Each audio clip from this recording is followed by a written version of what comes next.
Now, with hatchbacks making a very strong comeback here in America, Chevrolet throws its entry into the mix with this very attractive looking 2017 Chevrolet Cruze hatchback.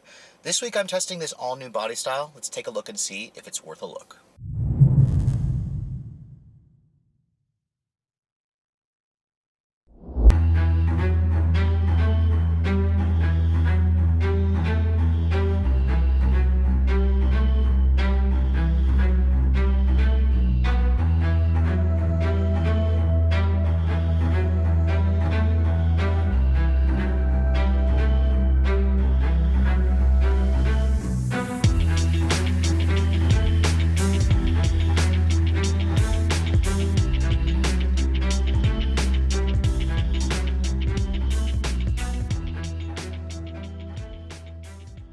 Back in early 2016, I tested the all-new 2016 Chevrolet Cruze sedan. And if you guys know, Chevy is definitely not consistent with their compact offerings. In fact, the Americans in general have always lagged behind the Japanese. Now, as I mentioned in my Cruze sedan video, a lot of that changed when Chevy introduced the Cruze back in 2010. It replaced the unloved Chevrolet Cobalt, which the Cobalt replaced the really unloved Chevrolet Cavalier.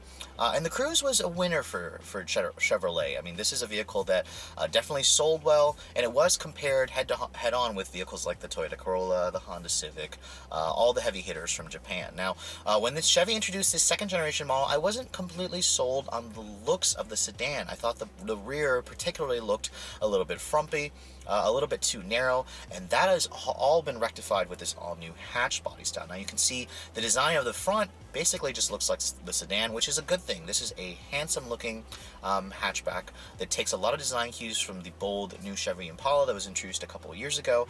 These wraparound headlights, the signature LED daytime running light, this very attractive looking grille with the RS Sport package, and I really love the front underbody spoilers, the side spoilers, and the rear spoiler. Now, compared to the sedan, the hatch is actually about 7 inches shorter, which makes this vehicle look a lot more sporty looking. It looks lower, it looks wider, it looks much more planted, which was a lot of the issues I had with the design of the sedan. Now, my tester, being the top-of-the-line Premier, does come with these 18-inch wheels as part of the RS Sport package. If you don't get the RS package, you'll be downgraded to 17-inch wheels. And speaking of which, Chevy actually only offers the hatch in 2 trims, the LT and the Premier. You do not get the LS trim or the L trim like you get in the sedan, so the Cruze hatch is significantly more expensive than the sedan, but keep in mind, you get a lot more equipment as standard equipment versus the basic levels of the sedan. Now, at the back, you can see the taillight design is pretty attractive. It isn't an LED taillight, which is a little bit disappointing. Same with the headlights. Chevy doesn't offer HID or LED headlights, which for me is a glaring safety omission. Now, even though the halogens, they work just fine, they are dim, and when you consider the fact that Mazda, Honda, and Subaru all offer an LED or HID headlight option, to me it just seems like a really cheap omission. But overall, I think the design of the Cruze is attractive. I think it'll age very well. But let's take a look at the interior and see how it differs versus the exterior. Now, with my tester being the top-of-the-line Premier model, it does come standard with Chevy's Smart Key Access System with push-button start and remote start. If you guys go for the LT, you have to pay for a convenience package to get this feature. But here's the new key fob. It's a pretty nice-looking key fob. It feels good in your hands. To activate the remote start, push the lock button, then push and hold this button, and the vehicle starts right up for you. To turn it off, just push this button again, and it shuts off for you. Now, to lock the door, you just tap this button here. That locks the door for you. To unlock it, you also have to do the same thing. Tap the button. That unlocks the door for you. It doesn't have the sensor on the back of the door handle like some other vehicles. Now, looking at the interior, my tester has the pretty straightforward silver exterior with the black interior. You can also get that really attractive, like, caramel brownish color with the two-tone, which is what I would probably go for with this silver. It does have some pretty interesting gray contrast stitching, but the seats look attractive, the steering wheel looks nice, and the overall design of the dash looks pretty good. It looks really upscale compared to some of the competitors for sure. Now, stepping inside the Cruze hatch, it has the same step-in height as the sedan, even though this vehicle does feel a little bit lower when you're actually sitting in it, but shutting the door, it sounds pretty solid. The Cruze was just redesigned last year, of course. But you can see here, to activate the vehicle, just put your foot on the brake and then push the button here to fire up the engine. You can see the gauges do a nice sweep, and overall you're greeted with a really attractive looking cabin that looks pretty high tech. In typical Chevy fashion, there's a lot of shiny piano black plastic, some chrome trim, which to me actually works in this car. I think it looks very nice. The gauges also are pretty attractive looking. You have a really nice 4.7-inch LCD display in the center helping you out. The green color isn't really my favorite, which is probably why I prefer some GMC vehicles, but of course there's no GMC version of this car. But GMC uses the red color instead of the green. But overall, that's just kind of a nitpicking there. It really depends on your taste. Now, looking at the materials here, the door panels are hard touch plastic up here, which is a little bit on the cheap side. The Hyundai Elantra is also like this, which is why I don't prefer it. I think the Chevy could have used a nicer material, but looking here, it is soft touch and leather stitch right there. The window is one touch automatic for only the driver's side. It's one touch down for everything else, but Chevy doesn't give you that on the other windows, only the driver's side, and that's part of an enhanced convenience package as well, which is a little bit of a glaring omission. Some of the competitors offer that feature as standard. Now, looking at the dashboard materials, it is all hard touch plastic up here, which is fine. Everything fits nicely, but it is nice and leather stitched right here. It's really soft actually on this part of the dash and right here, which carries over right here on the driver's side, which is a nice detail. And I don't really care too much about the hard touch plastic there. The grading feels nice. You don't really touch it. The piano black plastic trim here is going to be a nightmare if you guys don't like smudges. I definitely found myself cleaning that off. But when you look at the controls here, love the fact that Chevy gives you 4 knobs for your climate control, for your audio and your tuning, your volume. I mean, everything in here is pretty straightforward. One thing I wish Chevy did offer was dual zone automatic. You can only get single zone automatic climate control, and it's only available as part of that enhanced convenience package for $800 that my tester gives you. Now, looking at this display here, this is the 8-inch Chevrolet MyLink display. When you put the vehicle into reverse, you do get a nice backup camera with trajectory, and it also has rear parking sensors, which is nice.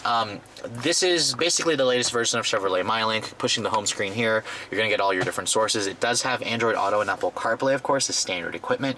When you go to the nav setting here, it's a pretty straightforward navigation graphic. This is about what you expect in today's cars. Now, a couple things this vehicle does have is the 4G LTE wireless hotspot. And that's definitely a very nice feature to have. You have to pay a subscription fee, of course, with AT&T if you guys want it, and a data plan. But it's a really nice feature to have. Very upscale touch for sure. Some of the competitors definitely don't give you that touch. Now, coming over here, you have heated seats, which is nice. You also have a heated steering wheel, which is another nice feature that some competitors don't offer you. And down here, you have some more power outlets, a USB, some storage there for your phone. This controls the 6-speed automatic transmission. It's the only transmission on the Premier. If you want to stick, you have to step down to the LT. It doesn't have a manual shift, a dedicated manual mode, but what you do, guys, you put it in low here, and you can use this little rocker here to kind of manually select gears. It's a little bit of a throwaway feature. Honestly, Chevy should have included paddle shifters on this car because it's the RS package. Now, speaking of the steering wheel is also pretty nice. It has really nice leather, good 9-3 grip. It has buttons on the back for your volume and your changing of your radio presets, in addition to all these buttons here for your Bluetooth. This controls the display right here where you can change all the informations in your trip computer, stuff like that. So it's pretty elaborate. This controls your driver assistance stuff. This vehicle does have forward collision alert, but it won't hit the brakes for you. It does have active lane keep assist and lane departure warning, in addition to the blind spot monitoring and your cross traffic alert. Now, looking down here, this is for your wireless charging device for your phone. If you've got the comparable phone, just shove it in there and it'll wirelessly charge it, which is nice. Cup holders are here. The armrest doesn't slide or adjust, but it has decent storage on there. It is a little bit on the small side, if I'm being honest, compared to some competitors. Looking at the glove compartment here, this is pretty big. It's not lined with felt, but the lid is damped. And of course, my tester has an optional sunroof as part of a sun, sound, and navigation package. It doesn't give you the big roof option, but that's kind of expected. This is still a compact car. The seats, the leather is included on the Premier. They feel good. Some of the support here is a little bit on the narrow side for me, but the support down here is good, and I like the fact that it's heated. You do get a power driver's seat on my side, but not on the passenger side. Checking out the back seat of the new Cruze Hatchback, you can see it's surprisingly roomy, and that's something that Chevys have never really had in the past with their compact sedan, so I'm pleased to say that the floor is almost flat, and you have pretty good legroom at a glance. Now, stepping inside back here, you can see, and shutting the door, it sounds pretty solid, just like the front. And I actually have very good foot space underneath the front seats, in addition to the floor being relatively low. I wish I had a little bit more thigh support here on the bench, so it could be reshaped slightly. But love the fact that Chevy gives you heated rear seats on my tester, which is definitely a really nice feature to have. You do have an armrest right here with some cup holders, and then the seats themselves, of course, they are 60-40 split. And overall, the headroom in here is also not bad, even though the sunroof does eat a little bit of space. And the materials back here are hard touch plastic like the front, although this is nice and soft where your elbows are going to rest. Now looking at the cargo area, you can see being a hatch, this car gives you way more cargo space than its sedan counterpart. You're looking at around 22.7 cubic feet of space with the seats up. Fold down those rear seats and you get about 47 cubic feet of space. So that is really good, basically in line with some of the subcompact SUVs, and right in the middle in terms of its competitors like the Mazda 3, the Civic hatch. I think the Golf gives you a little bit more space, but it's a pretty nice opening. The liftover is a little bit on the high side, but looking underneath here, you do get a nice temporary spare. So some competitors only give you a fix-a-flat kit. So overall, the Cruze hatch is definitely nicely finished in the cargo area.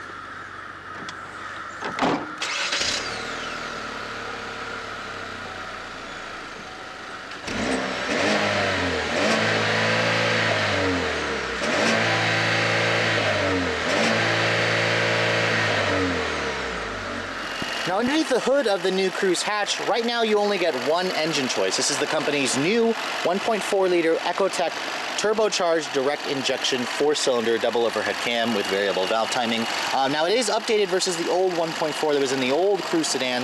That had an iron block, it didn't have direct injection, and it didn't have start-stop like this motor does. Now the numbers slightly improved. It now makes 153 horsepower, 177 pound-feet of torque. Now if you're keeping count, that is less horsepower than the new Civic hatchback.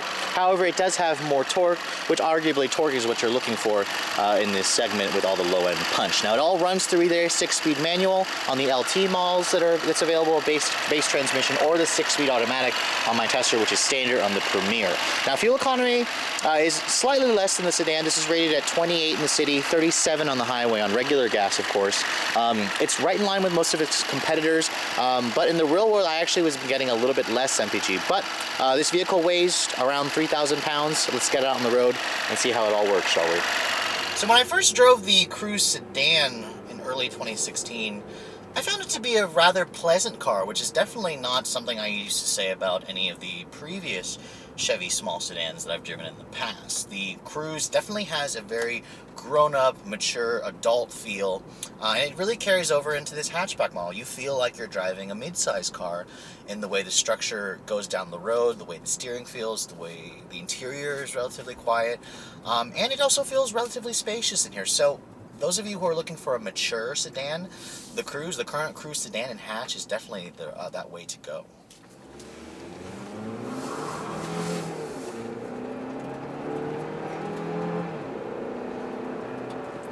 Now, putting your foot down in the Cruze definitely reminds you that you are driving a compact sedan. Even though this car has a turbocharged 1.4-liter, very decent horsepower and torque numbers, it's not going to blow your mind with acceleration. Now, one thing you will notice is the Cruze's very solid chassis. I mean, going around some corners here, the structure is immensely stiff.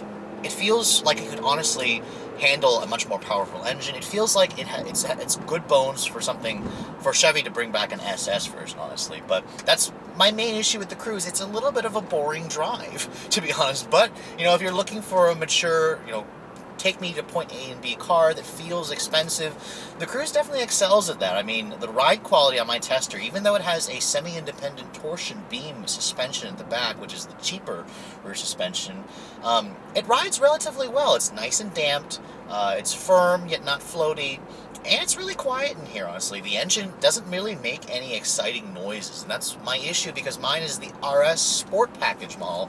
I wish it had paddles. I wish it had a slightly more exciting driving experience. The Mazda 3, the Golf, the Civic all drive much more on an exciting manner versus this car. This is a little bit more of a relaxed drive.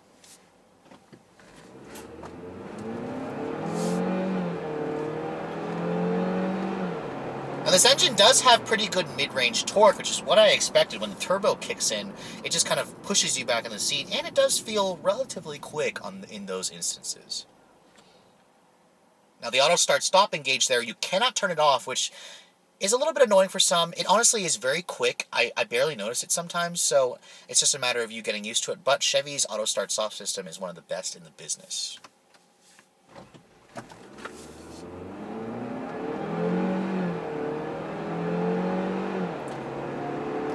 Now, even with the traction control turned off, this thing will very rarely light up its front tires.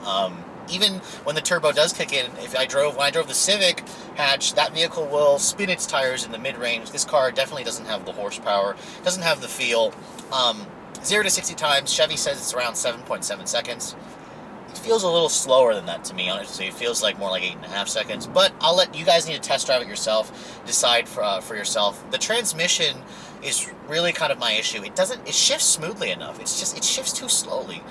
I would like a little bit more response from the car. The car feels like it can handle more responses, but the engineers have tuned it to be so comfort-oriented. The engine, for example, slow to rev, doesn't make any attractive noises. It's just kind of there. You don't really notice it. The transmission could use paddle shifters. It could use a sport mode. It could use, quicker shift programming, but again, they tuned it to be more comfort-oriented. The steering, while it is quick and precise, it is very numb. And that's a disappointment because this car looks like it's a Fast and Furious car, especially when I start hustling it through these corners here. The chassis, the suspension stays completely flat and neutral, and it feels like it could be the basis of a hot hatch basically, if they put the new 2-liter turbo in this car with like 250 horses.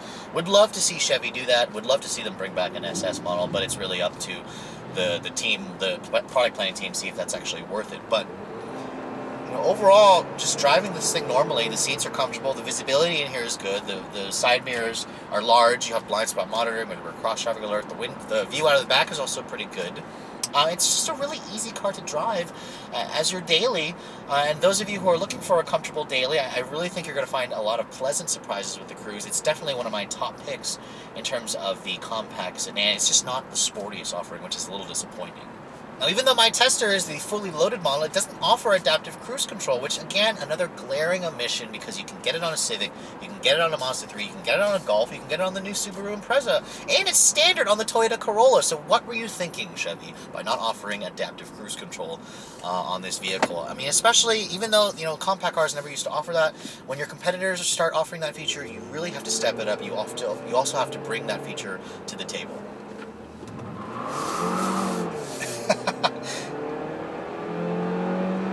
Okay, I got the front tires to peel out there a little bit by turning off the traction control, taking it left and flooring it.